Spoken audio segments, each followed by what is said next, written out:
Hi, hello, నమస్తే. Interesting facts. Moon quakes అంటే ఏంటో తెలుసా?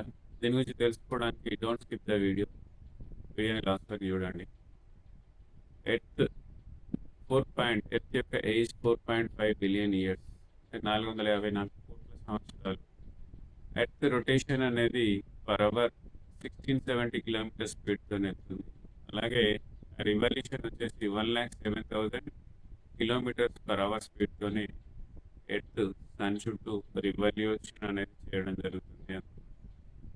ఎర్త్ మీద ఉన్నటువంటి హైయెస్ట్ పీక్ అనేది ఎవరెస్ట్, మనకు తెలిసినటువంటిది.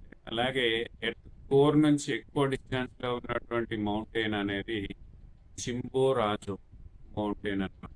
బంగారం నిధి. ఎర్త్ కోర్ లో గోల్డ్ రిజర్వ్స్ అనేవి లిక్విడ్ రూపంలో ఉండడం జరుగుతుంది. చాలా ఎక్కువ మొత్తంలో ఉంటాయి అన్నమాట. ఎర్త్ కోర్ లో ఉన్నటువంటి గోల్డ్ ని మొత్తం బయటకు తీసి భూమి మీద వరిస్తే 1.5 అడుగుల ఎత్తు వరకు గోల్డ్ ఉండే అవకాశం ఉంటుంది. Moon quakes. ఎర్త్ మీద వచ్చేటటువంటి భూకంపాలను ఎర్త్ క్వేక్స్ అన్నట్టుగానే మూన్ మీద వచ్చేటటువంటి భూకంపాలని మూన్ క్వేక్స్ అంటారు.